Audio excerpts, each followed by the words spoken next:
नमस्कार मित्रांनो, तुम्हाला कधी असं वाटतंय का की तुम्ही ज्या लोकांवर सर्वात जास्त विश्वास ठेवलात, त्यांना आपलं मानलात, त्यांनीच एक दिवस तुमच्या पाठीत खंजीर खुपसलाय, तुमच्या विश्वासाचा खूप तुमच्याच विरुद्ध केला? होय, आज आपण एका अशा कडू सत्याबद्दल बोलणार आहोत, जे कोणत्याही पुस्तकात नाही तर माणसाला आयुष्याच्या अनुभवातून शिकावं लागतं. जे लोक त्यांच्या प्रत्येक प्लॅनबद्दल, त्यांच्या सुखाबद्दल सगळ्यांना सांगत सुटतात, त्यांची स्वप्नं जास्त काळ जिवंत राहत नाहीत. पण जे शांत राहतात, जे आपलं पुढचं पाऊल कोणालाच सांगत नाहीत, तेच अचानक एक दिवस यशस्वी होऊन जगाला आश्चर्याचा धक्का देतात. हजारो वर्षापूर्वी आचार्य चाणक्याने एक नीती सांगितली होती, जी आजच्या कलियुगात 100% खरी ठरते.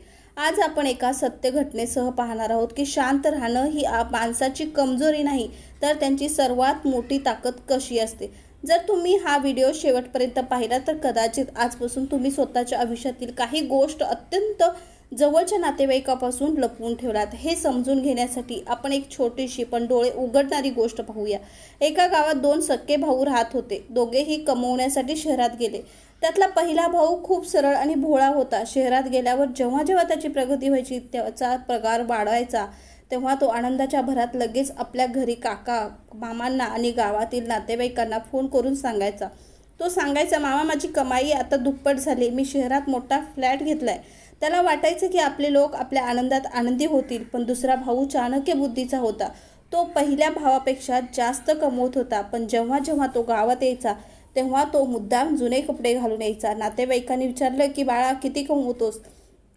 तर तो नेहमी उदास चेहऱ्यात करून म्हणायचा, अरे काका, काय सांगू, कसा तरी गुजारणा चालू आहे. शहरात महागाई खूप आहे, हातात काही उरत नाही. याचा अर्थ परिणाम काय झाला आहे का?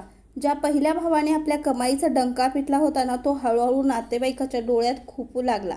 लोकांच्या मनात आलं की हा कालचा मुलगा आमच्यापेक्षा पुढे कसा गेला? जे नातेवाईक कालपर्यंत त्यांच्यावर प्रेम करत होते, तेच पाठीमागे त्यांची निंदा करू लागले. कोणी त्यांच्याकडे उसने पैसे मागू लागले. कोणी म्हणालं, माझ्या मुलीचं लग्न आहे, 2 लाख रुपये दे. आता जर त्याने नकार दिला तर तो वाईट ठरणार आणि दिले तर स्वतःचे नुकसान होणार. पाहता पाहता त्याची जमापुंजी संपली आणि नातेसंबंधही बिघडले. पण दुसरा भाऊ, ज्याने आपली कमाई लपवली होती, तो शांतपणे श्रीमंत होत गेला. नातेवाईकांना वाटायचं की हा आपल्यासारखाच गरीब आहे, संघर्ष करणारा आहे. त्यामुळे ना कोणी त्याच्यावर जळलं, ना कोणी उधार मागितलं. त्याने आपले पैसेही वाचवले आणि कुटुंबात शांतताही टिकवून ठेवली. पहिली गोष्ट, तुमची खरी कमाई आणि बचत.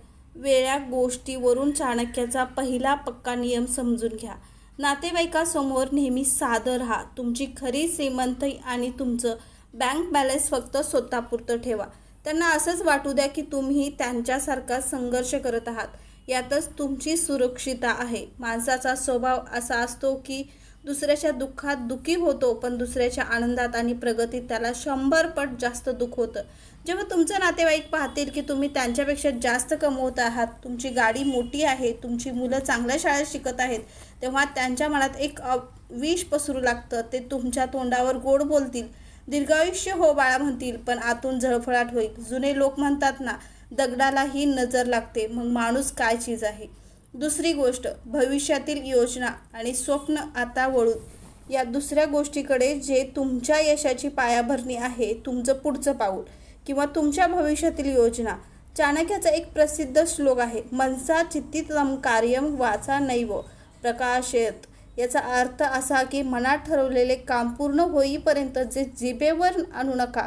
आपल्यापैकी 90% लोक ही चूक करतात.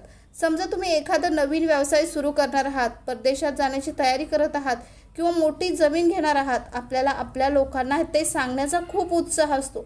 लग्न समारंभात किंवा पार्टीत आपण सहज सांगून टाकतो, मामा, पुढच्या महिन्यात मी नवीन फॅक्टरी टाकतोय. जसं तुम्ही हे बोलता तसं तुम्ही तुमच्या यशाचा गळा घोटता. कारण आपल्या समाजात खेकडा मानसिक जास्त असते. एक खेकडा वर चढू लागला की बाकीचे त्याचे पाय पकडून खाली ओढतात. अनेक नातेवाईक तसेच असतात. त्यांना कळलं की तुम्ही काहीतरी मोठं करणार आहात की ते तुम्हाला घाबरवू लागतात. म्हणतील, अरे बाळा, बाजार खूप खराब आहे, हे काम करू नकोस, बुडशील. शहाणा माणूस आपली योजना गुप्त ठेवतो. बीजाला जर झाड व्हायचं असेल तर त्याला जमिनीच्या अंधारात राहावं लागतं. ते वारंवार उकरून दाखवलं तर त्याचं कधीच झाड होत नाही. यश मिळाल्यावर जगाला आपोआप कळू द्या.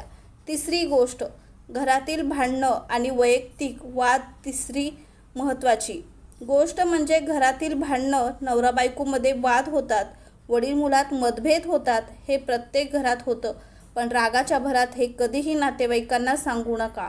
जेव्हा तुम्ही घराबाहेर ही गोष्ट सांगता तेव्हा नातेवाईक समोर सहानुभूती दाखवतील, पण पाठीमागे त्याची रसभरीत चर्चा सगळीकडे पसरवतील. उद्या तुमच्यातील वाद मिटेल आणि तुम्ही दोघं एक व्हाल, पण नातेवाईक ती गोष्ट लक्षात ठेवतील आणि वेळ आल्यावर तिला पुन्हा पेटवत राहतील. म्हणून घरचा भेद घरातच ठेवा. चौथी गोष्ट, तुमची कमजोरी किंवा जुनं गुपित गोष्ट म्हणजे तुमची कमजोरी किंवा तुमचं एखादं जुनं गुपित. चाणक्य नीती सांगते की आपली कच्ची नस कधीही कोणाच्याही हातात देऊ नका. आज जो तुमचा जवळचा मित्र किंवा नातेवाईक आहे तो उद्या पैशासाठी किंवा मत्सरापोटी तुमचा शत्रू होऊ शकतो, आणि जर त्याला तुमची कमजोरी माहीत असेल तर तो त्यांचा शस्त्र म्हणून वापर करेल. कासवासारखे बना. जेव्हा धोक्याची जाणीव होते तेव्हा कासव आपले नाजूक अवयव कवचात लपवून घेतं. त्याचप्रमाणे तुमच्या आयुष्यातील नाजूक गोष्ट नेहमी गोपनीय ठेवा. पाचवी गोष्ट, तुम्ही केलेलं दान आणि सहन केलेला अपमान. पाचवी आणि शेवटची गोष्ट म्हणजे तुम्ही केलेलं दान आणि कधीतरी सहन केलेला अपमान. जर कोणी तुमचा अपमान केला असेल तर तो सगळ्यांना सांगत फिरू नका.